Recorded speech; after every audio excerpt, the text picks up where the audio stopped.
Hello students, आज का हमारा जो टॉपिक है वो है अलंकार। अलंकार के विषय में जानकारी प्राप्त करने से पहले हम ये जानें अलंकार का क्या अर्थ होता है। तो अलंकार दो शब्द से मिलकर बना है। अलंकार, अलंक का अर्थ होता है भूषण, सजावट, और कार का अर्थ होता है करने वाला। अर्थात अलंकार का अर्थ हुआ कि किसी भी वस्तु या व्यक्ति को भूषित करना अर्थात सजावट करना।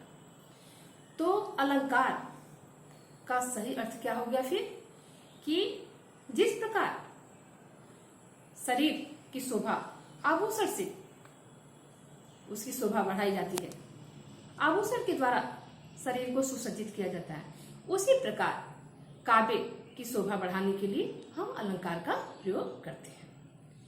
तो अलंकार का सही अर्थ यह निकला कि काव्य की शोभा को बढ़ाने वाले तत्व को हम अलंकार कहते हैं। काव्य की शोभा बढ़ाने वाले तत्व को हम अलंकार कहते हैं।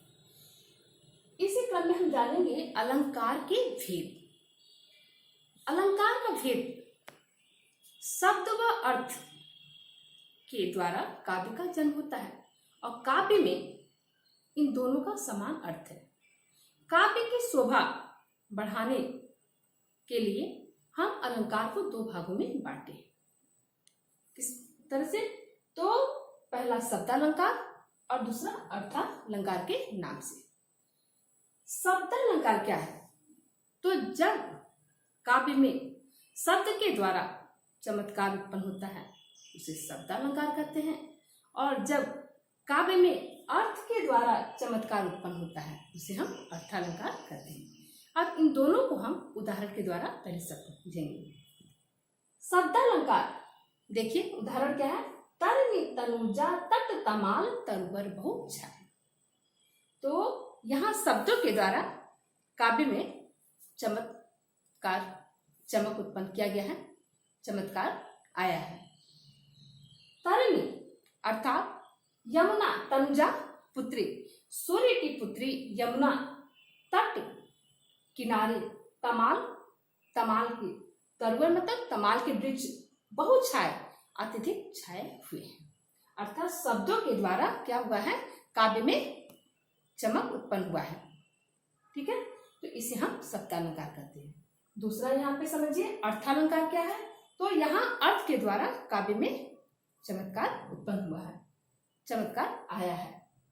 तो मखमल के झूल पड़े हाथी ढीला, यहाँ अर्थ के द्वारा चमक उत्पन्न हो रहा है। क्या है अर्थ के द्वारा?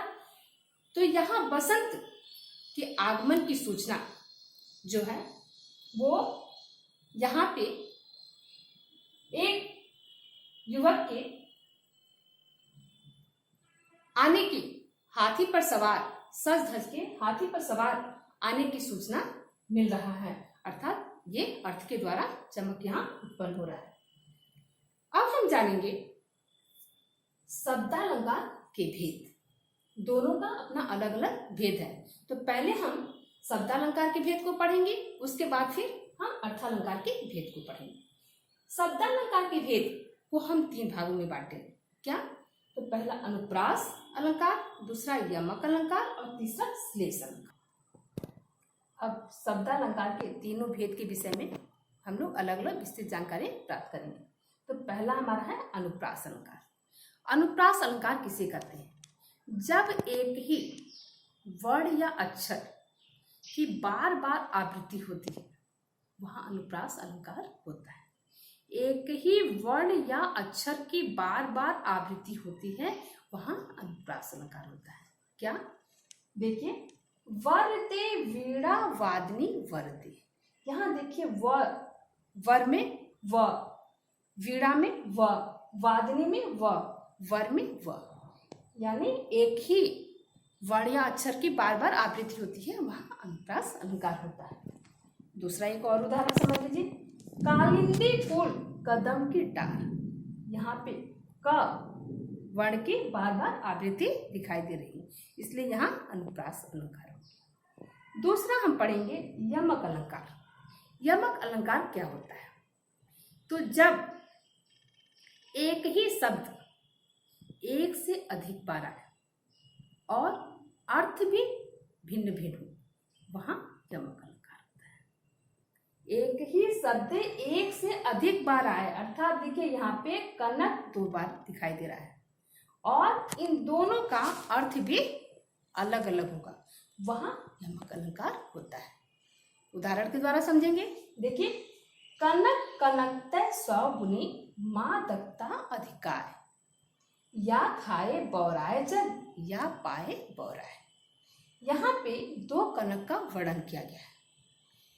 पहले कनक का अर्थ है धतूरा और दूसरे कनक का अर्थ है सोना। तो क्या बताया गया है? कनक कनकतै 100 गुनी, इस कनक में 100 गुना क्या है? मादकता अधिकार, 100 गुना नशा है। क्या नशा है? या खाए बौराए जग, हमने बोला है पहले कनक का अर्थ है धतूरा, अर्थात उस धतूरे को खा करके व्यक्ति नशे से क्या हो जाता है? पागल हो जाता है। या खाए बौराए जग, अर्थात उस धतूरे को खा करके नशे से वो बौरा जाता है, पागल हो जाता है। या पाए बौराए, या फिर कोई भिक्षुक भिखारी को अगर कहीं सोना खजाना मिल जाता है तो वो खुशी से पागल हो जाता है। तो इस कनक में क्या होता है? दोनों कनक में अपना अलग अलग नशा होता है। तो जहां एक ही शब्द एक से अधिक बार आए और अर्थ भी अलग अलग हो, वहां यमक अलंकार होता है। यहाँ कनक 2 बार आया है और दोनों का अलग अलग अर्थ है। इसी क्रम में एक और उदाहरण हम समझेंगे। तो मोहन की उर्वशी है, उर्वशी समान। तो मोहन की उर्वशी है, उर मतलब हृदय होता है, बसी मतलब बसना। तो मोहन के हृदय में बसने वाली है कौन? राधा। और उर्वशी समान, उर्वशी किसे कहा जाता है? अप्सरा को कहा जाता है। तो तुम उर्वशी के समान हो, एक अप्सरा के समान हो, जो मोहन के कृष्ण के हृदय में बसी हुई हो। यहाँ उर्वशी शब्द 2 बार आया है और दोनों का अलग अलग अर्थ है। यहाँ उर्वशी का अर्थ हो गया हृदय में बसना और यहाँ उर्वशी का अर्थ हो गया अप्सरा। समझ में आ गया? तीसरा देखिए, श्लेष अलंकार। श्लेष अलंकार किसे कहते हैं? तो जब एक ही शब्द वाक्य में, पूरे पद में, जब एक ही शब्द एक बार आए और अर्थ एक से अधिक हो। यमक और श्लेष में अक्सर बच्चे कंफ्यूज हो जाते हैं, तो ये ध्यान देना है। हमने यमक में बोला था कि एक ही शब्द एक से अधिक बार आए और अर्थ अलग अलग हो। श्लेष में हम क्या बोल रहे हैं? एक ही शब्द एक बार आए पूरे दोहे में और अर्थ एक से अधिक हो, वहां श्लेष अलंकार होता है। उदाहरण से हम समझेंगे। चरण धरत चिंता करत चितवन चारक गोर, सुवर्ण को खोजत फिरत कवि व्यभिचारी चोर। यहाँ पे ईश्वर के, भगवान के चरण में चिंता कर रहे हैं, चरण धरत, चरण में स्मरण कर रहे हैं, चिंता कर रहे हैं। चिंता करत चितवन चारों को, अपने चित्त को लगा करके पूर्ण रूप से भगवान में अपने ध्यान को लीन किए हुए। कौन कौन और किस लिए? सुवर्ण को खोजत, उस स्वर्ण को खोजने के लिए कौन कौन कर रहा है चिंता? तो कवि कर रहे हैं, व्यभिचारी कर रहे हैं और चोर कर रहे हैं। इस स्वर्ण को पाने के लिए क्या है इस सुवर्ण का अर्थ और ये क्यों पाना चाहते हैं? तो देखिए, सुवर्ण का कवि के लिए सुंदर अक्षर, सुंदर वर्ण होता है। तो कवि चाहता है, ईश्वर से प्रार्थना करता है कि हे ईश्वर, मुझे काव्य की रचना करने के लिए नए नए शब्द मेरे दिमाग में उत्पन्न करिए।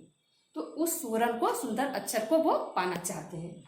व्यभिचारी अर्थात भ्रष्ट व्यक्ति। तो एक सुवर्ण का अर्थ होता है सुंदर स्त्री। तो जो व्यभिचारी व्यक्ति होता है वो हमेशा सुंदर स्त्री की तलाश में रहता है कि मुझे हमेशा एक सुंदर स्त्री प्राप्त हो, तो वो उसलिए भगवान का स्मरण करता है। और तीसरा, चोर जो करता है सुवर्ण का, तो एक सुवर्ण का अर्थ होता है खजाना, सोना। तो चोर हमेशा खजाने, सोने की तलाश में रहता है, तो वो ईश्वर की भक्ति में लीन रहता है और उस सूरन को पाना चाहता है। तो श्लेष अलंकार में देखिए ये सूरन शब्द एक बार आया है, लेकिन यहाँ पे अर्थ इसका क्या है, तो तीन, कवि और व्यभिचारी और चोर, तीनों के लिए अलग अलग यहाँ पे प्रयोग हुआ है। कवि के लिए सुंदर अक्षर, व्यभिचारी के लिए सुंदर स्त्री और चोर के लिए सोना या खजाने से अर्थ लिया गया। एक और उदाहरण समझिए, मधुबन की छाती को देखो, सूखी इनकी कितनी कलियां। यहाँ कलियां शब्द जो है वो एक बार आया है और अर्थ एक से अधिक है। मधुबन की छाती को देखो, सूखी इनकी कितनी कलियां। यहाँ एक कली का अर्थ है जो फूल खिलने की स्थिति की पूर्व की स्थिति होता है, कि ये मधुबन अर्थात सुंदर बागीचे, उसकी छाती को देखो कि वो फूल खिलने से पहले क्या है, उनकी कलियां मुरझा गई। और दूसरा जो है कलियां अर्थात युवावस्था से पूर्व की स्थिति, कि जब कृष्ण ये वृंदावन, ये मथुरा चले जाते हैं वृंदावन को छोड़ करके, तो उस समय वहां के युवाओं की क्या स्थिति होती है कि उसका वर्णन किया गया है कि युवावस्था अर्थात रूपी जो कलियां हैं, जो युवक हैं, वो क्या है, वो उनके वियोग में सूख गए। तो अब आपको शब्दालंकार अच्छी तरह से समझ में आ गया होगा। अब हम अर्थालंकार के विषय में जानकारी प्राप्त करेंगे। तो अब हम अर्थालंकार के विषय में जानकारी प्राप्त करेंगे। अर्थालंकार के वैसे तो बहुत से भेद हैं, लेकिन हम लोग जो पढ़ेंगे वो सिर्फ 4 के विषय में जानकारी प्राप्त करेंगे। उपमा, रूपक, उत्प्रेक्षा और अतिशयोक्ति अलंकार के विषय में। पहले इन चारों के विषय में पढ़ने से पहले हम ये जान ले, अर्थालंकार में पहले हमको उपमेय, उपमान, वाचक और साधारण धर्म के विषय में जानकारी प्राप्त करना जरूरी है। जब इसको हम समझ जाएंगे तो अर्थालंकार समझना बहुत आसान है। उपमेय क्या होता है, तो जिसकी उपमा दी जाए, जिस वस्तु की उपमा दी जाए उसे हम उपमेय कहते हैं।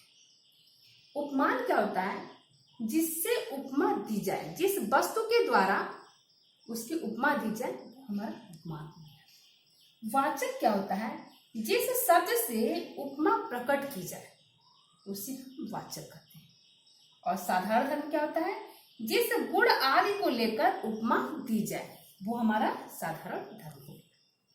तो अब देखिए, अब हम इसको यहाँ समझेंगे। पहले हम उपमालंकार के विषय में आपको बताएंगे। उपमालंकार क्या होता है, तो जब किसी व्यक्ति या वस्तु के गुण या दोष की विशेषता को बताने के लिए उसकी समानता समान व्यक्ति या वस्तु से की जाती है, अर्थात उसकी उपमा दी जाती है, तो वहाँ उपमालंकार होता है।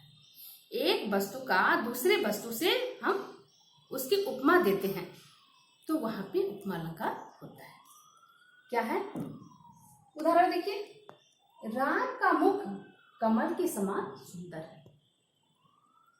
यहाँ पे राम के मुख का हम क्या कर रहे हैं, उपमा दे रहे हैं। किससे दे रहे हैं, कमल से दे रहे हैं, कि राम का मुख जो है वो कमल के समान सुंदर है।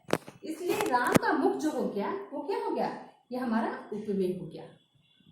किसकी, हम अभी आपको बताएं जिसकी उपमा दी जाए, किसकी उपमा दे रहे हैं, राम के मुख की उपमा दे रहे हैं, ये उपमेय हो गया।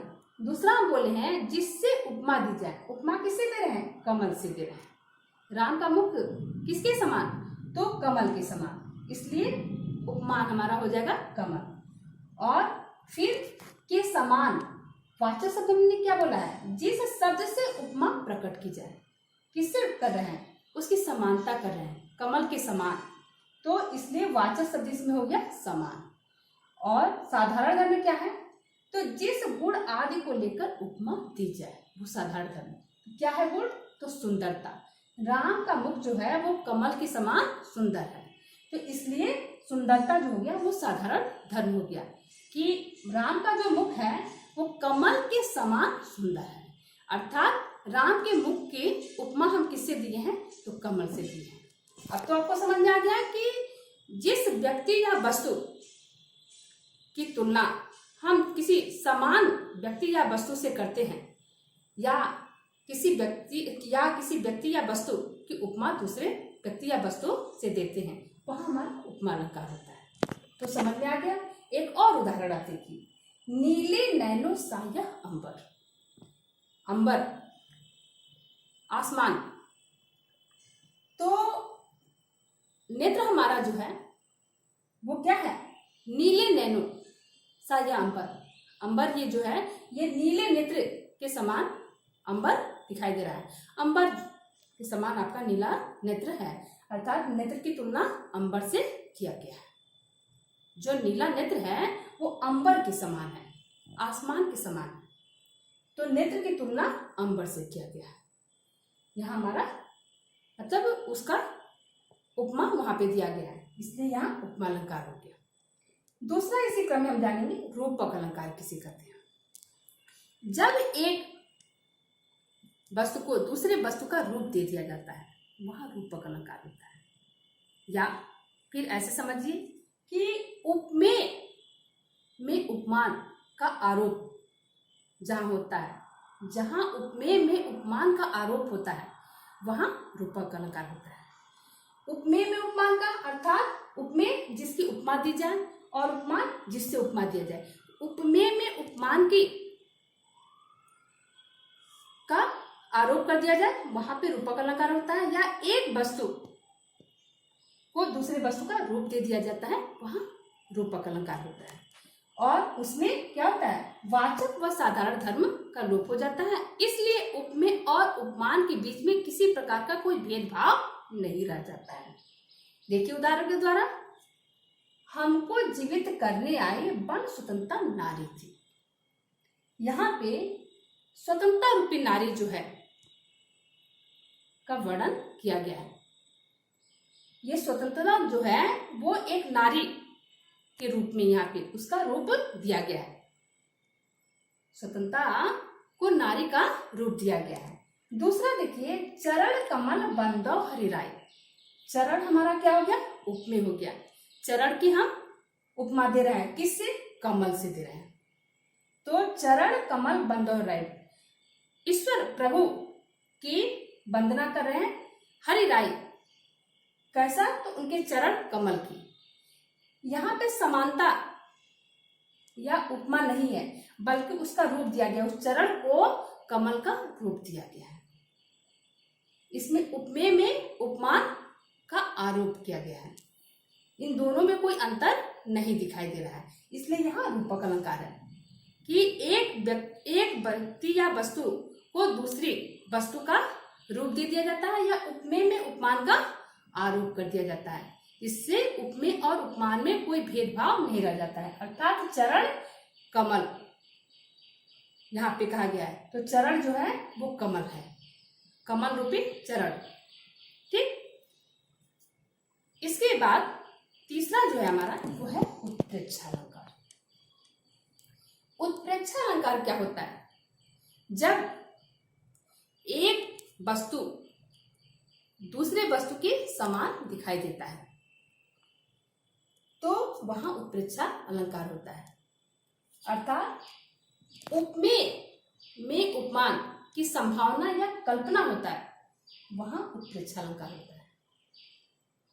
एक वस्तु दूसरे वस्तु के समान दिखाई देता है, उसमें उसकी समानता होती है।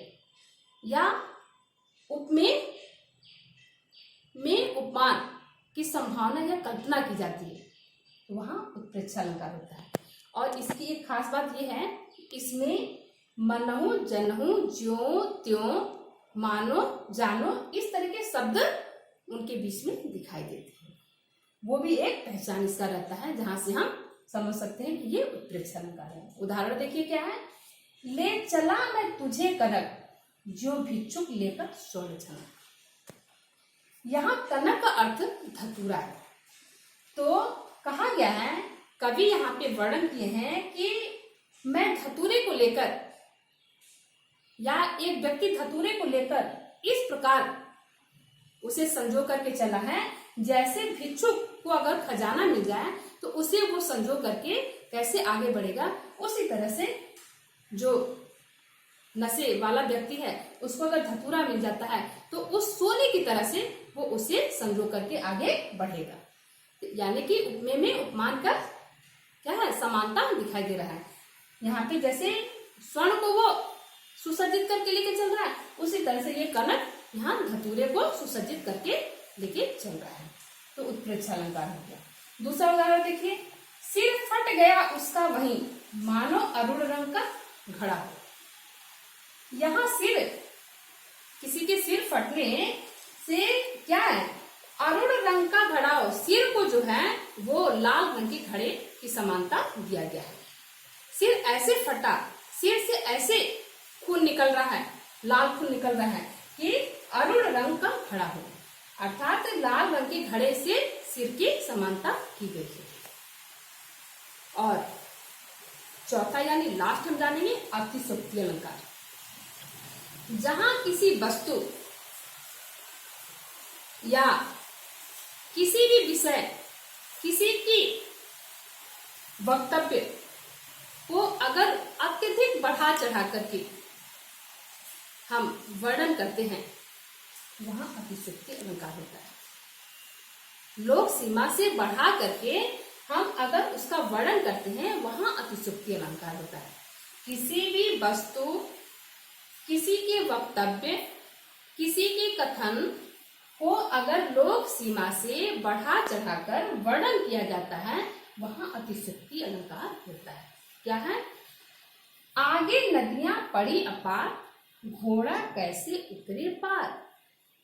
राणा ने सोचा इस बार, तब तक चेतक था उस पार। सामने एक नदी है और घोड़ा क्या है, इस पार ही है। राणा मतलब महाराणा प्रताप के विषय में सोचा जा रहा है। महाराणा प्रताप सोच रहे हैं कि कैसे उस पार हम घोड़े को लेकर जाएं। अभी वो मन में कल्पना कर रहे हैं, तब तक घोड़ा उस पार दिखाई दे रहा है। क्या ऐसा संभव है? नहीं।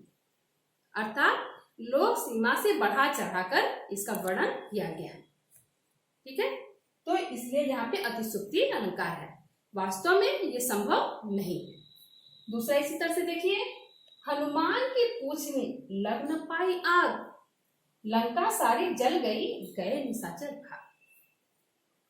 लंका दहन के समय जो हनुमान की पूंछ में आग लगा था और सारा लंका जो जल गया था, उसी को देखिए यहाँ पे बताया गया है अतिशयोक्ति अलंकार में बढ़ा चढ़ा के। कैसे हनुमान की पूंछ में आग लगना था, तो अभी आग लगा ही नहीं है। हनुमान की पूंछ में लग न पाई आग, अभी आग लगा नहीं है। लंका सारी जल गई, लेकिन उसके बाद कल्पना हो रहा है कि सारी लंका जल गई और गए निशाचर भाग। और सारे निशाचर वहां से इसलिए अपनी अपनी जान को बचा करके वहां से भाग गए। तो जब पूंछ में आग लगी ही नहीं और निशाचर अपनी जान को बचा के भाग गए, ठीक है, सारी लंका जल गई। क्या यह संभव है? नहीं। अर्थात लोक सीमा से बढ़ा चढ़ा के जब वर्णन होता है तो वहां हमारा अतिशयोक्ति अलंकार होता है। तो आज हम लोग अलंकार के विषय में जानकारी प्राप्त किए, जिसमें हम लोगों ने शब्दालंकार के तीनों भेदों के विषय में जानकारी प्राप्त किया और अर्थालंकार के विषय में हम लोग पूरा नहीं, सिर्फ 4 अर्थालंकार के विषय में जानकारी प्राप्त किए हैं। तो स्टूडेंट्स, मुझे अंदाज है कि आप इस टॉपिक को अच्छे से समझ गए होंगे, इसलिए आज के टॉपिक हम यही समाप्त करते हैं और तब तक के लिए